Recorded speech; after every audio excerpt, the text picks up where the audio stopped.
and welcome back to my channel OptiGrow Financials, my friends. अगर आप IPO से related कुछ भी जानकारी जानना चाहते हैं दैट कि आईपीओ के एप्लीकेशन कैसे फिल करते हैं, आईपीओ में अलॉटमेंट कैसे होती है, या फिर आईपीओ क्या है, या कोई कंपनी से क्यों इश्यू करती है, ये सब कुछ अगर आप जानना चाहते हैं इन वन वीडियो तो आपने बिल्कुल सही वीडियो पे क्लिक किया है। जी हाँ, आपको इस वीडियो में IPO related A to Z just मिल जाएगा। मैंने इस वीडियो में डिसाइड किया है कि आपके लिए आईपीओ से रिलेटेड जो कोई भी जानकारी जो भी चाहते हैं इन्वेस्टर्स जानना, वो सब मैं कोशिश करूंगी अपनी इस वीडियो में डालने की। तो प्लीज अगर आप आईपीओ पूरा समझना चाहते हैं तो इस वीडियो को स्किप ना करें, stay connected till last and hope so आपको जरूर समझ आएगा that what is IPO and everything about IPO. But before that, जो भी व्यूअर्स हमारे चैनल पे नए हैं, सबसे पहले हमारे चैनल को सब्सक्राइब कर लीजिए and press on the bell icon ताकि आपको हमारे वीडियोस रिलेटेड अपडेट्स मिलते रहे। तो आइए वीडियो को शुरू करते हैं without wasting any further time और समझते हैं। तो सबसे पहले हम बात करेंगे that what is the full form of IPO, यानी आईपीओ का फुल फॉर्म क्या है। इनिशियल पब्लिक ऑफरिंग, यानी यहाँ पे पब्लिक को ऑफरिंग की जाती है। बेसिकली आईपीओ है क्या, मैं आपको समझाती हूँ। आईपीओ एक प्रोसेस है जिसमें प्राइवेट कंपनी खुद को पब्लिक कंपनी करने के लिए अपने शेयर्स जो है वो पब्लिक में इश्यू करती है एंड ऐसा करने के बाद वो स्टॉक मार्केट में लिस्ट हो जाती है और पब्लिक कंपनी बन जाती है। वैसे कोई भी कंपनी ये स्टेप तब लेती है जब वो अपने कैपिटल को रेज करना चाहती है, यानी अपने फंड को रेज करना चाहती है। इसी के साथ साथ हम एक और पॉइंट डिस्कस कर लेते हैं दैट अभी मैंने क्या बोला कि जब कंपनी को क्या करना होता है, अपना कैपिटल या कह लो आप फंड जब रेज करना होता है, ठीक है, तो कोई कंपनी को अपना कैपिटल या फंड रेज करने की जरूरत कब पड़ेगी। तो ये आईपीओ क्यों लॉन्च करती है कंपनी, उसका रीजन ये है, पहला मेन ऑब्जेक्टिव ही यही रहता है दैट कंपनी को अपना कैपिटल और फंड रेज करना है। ऐसा करने से क्या होता है, उनके पास अपॉर्चुनिटी आती है, जैसे डेप्ट रीपेमेंट या फिर उनके कोई ऐसे नए प्रोजेक्ट्स हैं जिनको वो लॉन्च करना चाहती है। तो इसलिए उनको क्या मिलता है, एक प्लेटफॉर्म मिलता है, वहां आपको इन्वेस्टमेंट होती है, पब्लिक भी इंटर करती है एंड जिसकी वजह से वो एक ब्रॉड सेंस में आपके सामने प्रेजेंट होता है। एंड इसी के साथ साथ भी क्या होता है, कंपनी को बेनिफिट मिलता है, अपने ब्रांड को ना स्ट्रेंथन करने का, मतलब और ज्यादा मजबूत बनाने का मौका मिलता है जब वो स्टॉक मार्केट में लिस्ट हो जाती है थ्रू आईपीओ। अब हम ये भी समझ लेते हैं दैट आईपीओ का रोल क्या है, role in stock market. IPO का स्टॉक मार्केट में रोल क्या है।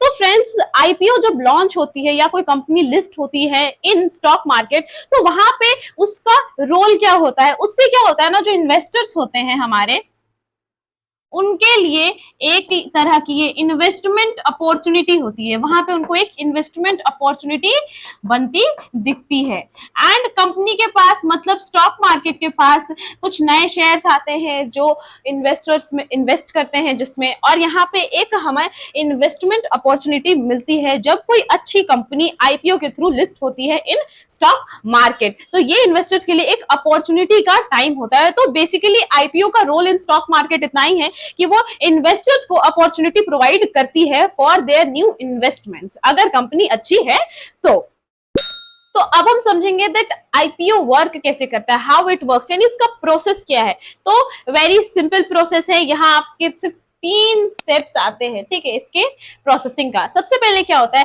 कंपनीज जो होती हैं वो क्या करती हैं हमारे लिए, यानी आईपीओ लिस्टिंग से पहले अंडरराइट्स जो होते हैं उनको क्या करती है, हायर करती है, अंडरराइट्स को हायर करती है, ठीक है। अब बेसिकली आपका ये सवाल होगा कि कंपनी अंडरराइट्स हायर करती है, ये अंडरराइट्स होते कौन है।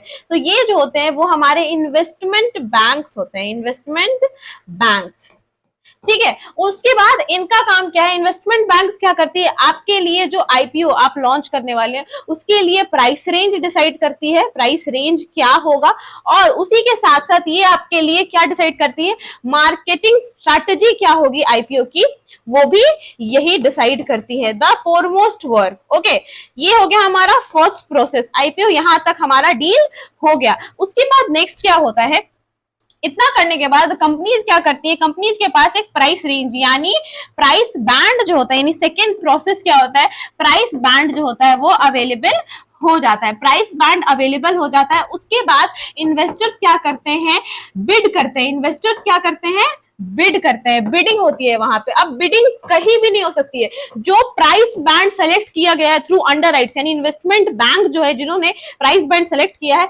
उसी प्राइस बैंड के अंडर में क्या होता है, बिड इन्वेस्टर्स लगाते हैं।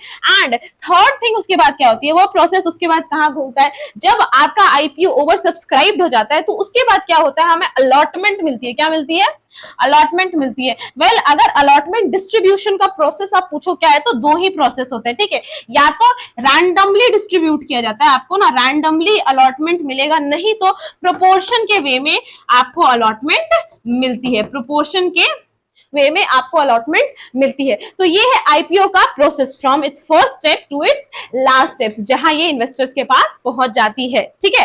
अब हम इसके आगे समझेंगे कि फाइनली इसके बाद जो हमारे रिटेल इन्वेस्टर्स होते हैं ना, उनके लिए आईपीओ कैसे चूज करेंगे या कैसे एक्सेसिबल है उनके लिए, ये भी एक बार समझ लेते हैं हम। रिटेल इन्वेस्टर्स जो कि इंडिविजुअल इन्वेस्टर्स होते हैं, बेसिकली वो क्या यूज करते हैं, different different online trading platform का इस्तेमाल करते हैं, जैसे angel one, Zerodha, grow, up stocks. तो उन्हें क्या करना होता है, उनको लिए सबसे प्राइमरी चीज क्या होनी चाहिए, उनके पास एक डीमेट अकाउंट होना चाहिए, तो ही वो आईपीओ के लिए एक्सेसिबल है। मैं रिटेलर्स की बात कर रही हूँ।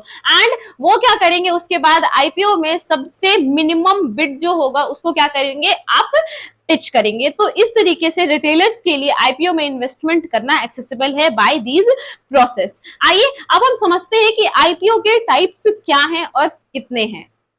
टाइप्स ऑफ आईपीओ क्या क्या है और कितने टाइप्स ऑफ आईपीओ हैं। जी हाँ, यहाँ पे हम बात करेंगे टू टाइप्स ऑफ आईपीओ की। Okay, first one is fixed price issue and the second is book building issue, ठीक है।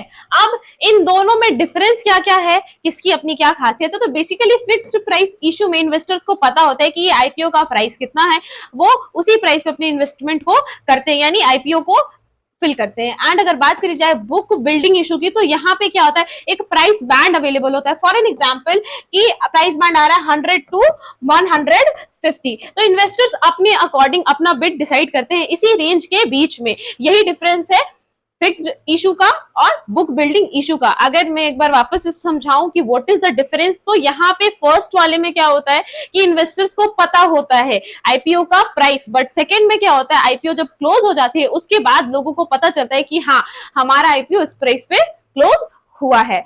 डिड यू गेट दिस, समझ आया आपसे। अब हम समझेंगे why do investors invest in IPO, इनका पीछे का रीजन क्या होता है, why they invest in IPO. तो इसका सबसे पहला रीजन है, इन्वेस्टर्स क्या देखते हैं, high growth potential stocks. Investors देखते हैं मोस्ट ऑफ द टाइम कोई कंपनी अगर आईपीओ के थ्रू लिस्ट होती है, आईपीओ इशू करती है, तो उस टाइम वो कंपनी एक्सपेंशन फेज में होती है। तो ये कोई भी इन्वेस्टर्स के लिए बहुत अच्छा पॉइंट होता है अर्ली टाइम पे एक अच्छा प्रॉफिट गेन करने का। तो अगर किसी में गुड पोटेंशियल है तो इन्वेस्टर्स क्या करते हैं, उस कंपनी के आईपीओ को बाय करते हैं। एंड जहां पे उनको क्या दिखता है, हाई ग्रोथ पोटेंशियल स्टॉक्स पे, बेसिकली क्योंकि वो स्टॉक्स बेसिकली एक्सपेंशन फेज में होते हैं। सेकंड क्या होता है हमारा, डिस्काउंटिंग बेनिफिट्स भी मिलता है, डिस्काउंटिंग प्राइस बेनिफिट्स। अब ये क्या होता है, यहाँ पे इन्वेस्टर्स को कैसे बेनिफिट है, कई बार ऐसा होता है कि आईपीओ लिस्टिंग होने के टाइम जो होती है उसका प्राइस जो होता है वो कम होता है, एंड ओपन होने के साथ ही उसमें एक अच्छा गेन मिल जाता है। तो यहाँ इन्वेस्टर्स को डिस्काउंट प्राइस पे according to its market value उसकी प्राइसिंग जो रहती है आईपीओ के टाइम पे कम रहती है।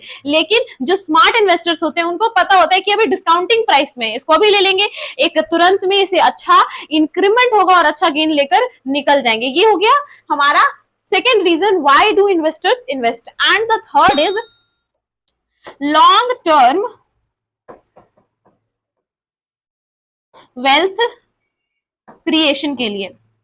अब अगर कोई ऐसी कंपनी है जो कि बहुत अच्छी कंपनी है, कोई इन्वेस्टर्स ये चीज देख पा रहे हैं कि इसका फ्यूचर स्कोप बहुत ही अच्छा है, इस कंपनी का फ्यूचर ग्रोथ बहुत अच्छा होने वाला है, तो उस टाइम पे इन्वेस्टर क्या कर सकते हैं, आईपीओ के टाइम लिस्टिंग होकर उसमें रुक सकते हैं for long term wealth creation के लिए, वहां उनको अपॉर्चुनिटी मिलेगी, वो उसको होल्ड कर लेंगे एंड एक लॉन्ग टर्म के बाद उनका एक अच्छा वेल्थ क्रिएट हो सकता है with the help of IPO. तो ये तीन मेजर रीजन है जिस वजह से इन्वेस्टर्स भी, इवन रिटेल इन्वेस्टर्स भी इन्वेस्ट करते हैं इन आईपीओज। मैं बता दूं कि जो भी इन्वेस्टर्स इन्वेस्ट करते हैं इन आईपीओ, उसी के साथ साथ उसमें क्या क्या रिस्क इन्वॉल्व है ये भी पता होना बहुत ज्यादा जरूरी है। तो आइए एक बार हम इस पे भी नजर डाल देते हैं, what are risk involve in IPO. तो सबसे पहला जो रिस्क इन्वेस्टर्स को हो सकता है वो हो सकता है ओवर वैल्यूएशन का रिस्क, ओवर वैल्यूएशन का रिस्क। अब इसमें क्या होता है, बहुत बार according to the market sentiment के कारण कोई आईपीओ जो है वो ओवर वैल्यूड हो जाती है जब वो ओपन होती है, जिस वजह से वहां उतना अच्छा परफॉर्म नहीं करती और वहां इन्वेस्टर्स को क्या हो जाता है, लॉस हो सकता है। सेकेंड क्या होता है, मार्केट वोलेटिलिटी या फ्लक्चुएशन के कारण भी हमें आईपीओ में इन्वेस्टर्स को लॉस झेलना पड़ सकता है। ठीक है, तो ये क्या हुआ, मार्केट वोलेटिलिटी से मेरा क्या मतलब है, मान लीजिए कोई आईपीओ है जो लिस्ट होने वाली है और उसने मार्केट का मोमेंटम जो है वो बियरिश के साइड है, ठीक है, उस टाइम पे क्या होगा कि बियरिश साइड में होने की वजह से वो कंपनी भले ही क्यों ना बहुत अच्छी हो, बट मार्केट के सेंटिमेंट से बियरिश है तो वो कंपनी उतना अच्छा परफॉर्म नहीं करती है, या फिर आपका एक्सपेक्टेड प्रॉफिट जो होता है, रिटर्न जो आप एक्सपेक्ट करते हो वो नहीं दे पाती है, just because of the market volatility and fluctuation. And the third is liquidity का इशू। ठीक है, लिक्विडिटी भी यहाँ पे एक इशू हो जाती है, जब हमारे जो प्रोमोटर्स होते हैं या इन्वेस्टर्स होते हैं वो लॉक इन पीरियड में होते हैं, उस टाइम पे इसके लिक्विडिटी के कारण भी इशू हमें आईपीओ में मिलता है। तो कोई भी इन्वेस्टर्स जो भी इन्वेस्ट करने जा रहे हैं आईपीओ में, वो इन तीन बातों को जरूर से ध्यान रखेंगे, ये तीन रिस्क जो है वो इवॉल्व हो सकते हैं, तो इन चीजों पे ध्यान रखें एंड उसके बाद आप अपनी आईपीओ इन्वेस्टमेंट शुरू कर सकते हैं। अब हम बढ़ते हैं हमारे नेक्स्ट सेगमेंट की तरफ। अगर आप आईपीओ में अपनी इन्वेस्टमेंट कर रहे हो, किसी कंपनी की आईपीओ आ रही है, आपको उसमें इन्वेस्टमेंट करना है, तो क्या उस कंपनी को इवैल्यूएट करना आपकी रिस्पॉन्सिबिलिटी नहीं, बिल्कुल ये आपकी ही रिस्पॉन्सिबिलिटी बनती है एंड आपको चेक करना होगा। तो इसके कुछ मेजर्स हैं जो आज मैं अभी आपके साथ डिस्कस करूंगी एंड बताऊंगी कि ऐसे कौन कौन से मेजर्स हैं जिसको आपको चेक करना होता है बिफोर योर आईपीओ इन्वेस्टमेंट। ठीक है, जिसमें सबसे पहला है, आप क्या करोगे, किसी भी कंपनी का बिजनेस मॉडल चेक करेंगे एंड उसी के साथ साथ बिजनेस मॉडल के साथ साथ you also have to check their financial health, यानी कंपनी फाइनेंशियली हेल्दी है या नहीं है, तभी तो आपको पता चलेगा कि हाँ ये इन्वेस्टमेंट आईपीओ इन्वेस्टमेंट के लायक है या नहीं है। बिजनेस मॉडल से हमें ये पता चलता है कि इस कंपनी का डिमांड इन मार्केट फ्यूचर में होने वाला है या नहीं है, या फिर इसका फाइनेंशियल हेल्थ भी इससे कंसिडर कर सकते हैं कि ये किस तरीके का प्रोडक्ट या सर्विस प्रोवाइड कराता है आपको, और फ्यूचर में इस प्रोडक्ट या सर्विस का डिमांड इन द मार्केट है या नहीं। सेकेंड चीज आप क्या करोगे, आप कंपनी का एज जो है वो एनालाइज करोगे, कंपनी के एज को एनालाइज करोगे। दैट मीन्स यहाँ पे आपको क्या करना है, आपको ये एनालाइज करना है और कंपेयर करना है कि ये अपने कंपिटिटर्स से क्या अलग लाई है, या फिर ये कौन सा ऐसा प्रोडक्ट है जो इसके कॉम्पिटिटर्स जो है उससे थोड़ा अच्छा कर दिए या उससे थोड़ा अलग है, जिस वजह से इसका एक फ्यूचर स्कोप बनता दिख रहा है। थर्ड है, वो है DRHP। DRHP, अब आप पूछोगे ये DRHP क्या है, तो ये एक तरीके का डॉक्यूमेंट है, डॉक्यूमेंट फाइल है जो सेबी को दिया जाता है, यानी इसका फुल फॉर्म है ड्राफ्ट रेड हेरिंग प्रोस्पेक्टस। ठीक है, ये प्रोस्पेक्टस सेबी को as an document file submit किया जाता है, वहां पे सब कुछ मेंशन होता है अबाउट द कंपनी की कंपनी अभी प्रेजेंट में कैसा परफॉर्म कर रही हो, ये कंपनी के फ्यूचर प्लान्स क्या होने वाले, ये सारी डिटेल्स को मेंशन करना होता है एंड ये सबमिट होता है इन द सेबी ऑफिस। अगर कोई इन्वेस्टर्स इसके बारे में जानना चाहते हैं तो इसका पूरा इंफॉर्मेशन गैदर कर सकते हैं about this company through DRHP। And the fourth thing जो आपको ध्यान में रखनी है वो है हमारा क्या है, इसका अर्निंग रेशियो या अर्निंग पर शेयर क्या है, और अदर जो भी फाइनेंशियल्स मेट्रिक है, जो भी फाइनेंशियल्स मेट्रिक जिसको आप एक बेंचमार्क समझते हो फॉर योर इन्वेस्टमेंट, आप उसको चेक करोगे ऑफ दिस कंपनी जिसकी आईपीओ में आप इन्वेस्टमेंट करने जा रहे हो। अब हम समझेंगे हमारे नेक्स्ट सेगमेंट में अबाउट रीसेंट आईपीओ परफॉर्मेंस। जो भी हमारे आईपीओ रिसेंटली लॉन्च हुए हैं उनका परफॉर्मेंस इन द मार्केट क्या रहा है, कुछ इस पे भी हम लोग बात करते हैं। तो रीसेंट आईपीओ जो है इन द मार्केट, ठीक है, उनके परफॉर्मेंस को भी डिस्कस करेंगे एंड वो कैसा रहा, क्या कुछ हुआ, टिल द डेट कैसा है, ये सब कुछ डिस्कस करेंगे। वेल, अगर बात करी जाए रीसेंट आईपीओ की तो उसमें आता है नाम Zomato, Nykaa and LIC and most recently जो है वो हमारा एक आईपीओ लिस्ट हुआ है Hyundai मोटर्स का, जो कि अब तक का सबसे बड़ा आईपीओ रहा है। ठीक है, तो हम लोग इस पे बात करेंगे। फॉर एग्जांपल अगर मैं बात करूं आपसे जोमैटो की, तो जोमैटो बहुत अच्छा आईपीओ रहा फॉर द इन्वेस्टर्स। अगर कोई इन्वेस्टर इसको फॉर लॉन्ग टर्म भी रखा होगा फॉर देयर वेल्थ क्रिएशन, तो उन्हें अच्छा गेन देखने को मिला होगा। बट उसी तरीके से अगर एलआईसी की बात की जाए तो एलआईसी आईपीओ के थ्रू लिस्ट हुआ और एक अंडर परफॉर्म्ड आईपीओ रहा। इतनी बड़ी कंपनी होने के बावजूद भी ये आईपीओ अंडर परफॉर्म्ड हुआ। तो मैं आपको ये समझाना चाह रही हूँ कि हर आईपीओ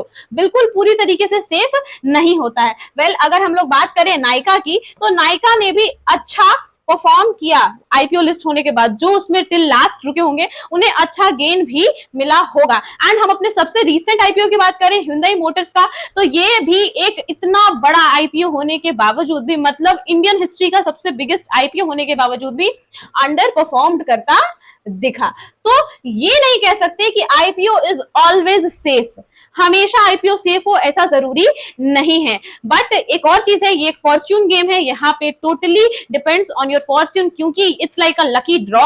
अगर आपका लॉटरी लगती है तो ही आपका क्या होता है, अलॉटमेंट होता है, वरना आपको तो आपका जो भी फ्रीज अमाउंट है वो रिटर्न हो जाता है, राइट। तो ये थे कुछ रीसेंट आईपीओ एंड उसके रिजल्ट टिल डेट कैसे रहे हैं मैंने आपसे शेयर किया है। So finally now we are came to our last segment of this video, जहां मैं आपको बताऊंगी that how to apply for an IPO। अगर आप अपनी IPO इन्वेस्टमेंट की शुरुआत कर रहे हैं, आप बिगिनर हो, तो वहां पे आपको ये सही प्रोसीजर जानना बहुत जरूरी है। क्योंकि प्रीवियस अगर आप सारी चीजों को फॉलो करते हैं एंड अगर आपने सही प्रोसीजर ही फॉलो नहीं किया to apply for an IPO, तो आपका आईपीओ मिस हो सकता है। तो इसके लिए आइए समझते हैं the process how to apply for an IPO, जिसमें सबसे पहला काम क्या करना है किसी इन्वेस्टर्स को, उनके पास एक डीमैट अकाउंट होना चाहिए। The first step, multiple online trading platform है जिसका इंटरफेस सिंपल हो, इजी हो फॉर द बिगिनर्स। जो इन्वेस्टमेंट आईपीओ इन्वेस्टमेंट करना चाहते हैं वो यूज कर सकते हैं। फर्स्ट क्राइटेरिया फिलअप होने के बाद सेकेंड थिंग क्या होना चाहिए, उसके बाद आपका जो एक्टिव आईपीओ जिसमें आप इन्वेस्ट करना चाहते हैं उसको ढूंढेंगे, यानी उसके लिए आपको आपके डीमेट अकाउंट में इंटर करना होगा और वहां पे आईपीओ सेक्शन में जाना पड़ेगा जहां पे सारे आईपीओ अवेलेबल हैं। उसमें से जो भी एक्टिव आईपीओ होगा आप जिसमें इन्वेस्टमेंट करना चाहते हैं उसको चूज करेंगे। उसके बाद थर्ड स्टेप जो होगा वो आपका क्या करेंगे, बिड योर प्राइस, यानी अपने आईपीओ को बिड करेंगे, बिड योर आईपीओ। ठीक है, प्राइस आपने क्या कर लिया, यहाँ पे सेलेक्ट कर लिया एंड उसके बाद जो है वो हमारा काम करता है ASBA। ठीक है, आपकी जब बिडिंग लग जाती है तो वहां उसके बाद ASBA काम करता है, यानी यहाँ पे क्या होता है, आपका जो अमाउंट जो आपने सेलेक्ट किया है वो ब्लॉक कर दिया जाता है, वो अमाउंट थ्रू योर बैंक, जब तक आईपीओ की लिस्टिंग नहीं होती है। जैसे ही आपकी आईपीओ लिस्टिंग होती है और अगर आपका अलॉटमेंट जो है अगर उसमें हो जाता है तो आपके उस अमाउंट के जगह पे क्या आपको शेयर्स जो हैं वो मिल जाते हैं। एंड अगर आपकी अलॉटमेंट नहीं हुई है तो आपका आईपीओ जब क्लोज हो जाता है तो उसके बाद आपके अमाउंट को अनफ्रीज कर दिया जाता है। So this is the simplest way कि आप कैसे अप्लाई कर सकते हो to your IPO. So guys, hurry up yourself and prepare yourself for investing in IPO. For more updates like this, stay connected with Optigroup Financials and do not forget to subscribe my channel. Till then, bye bye and thank you.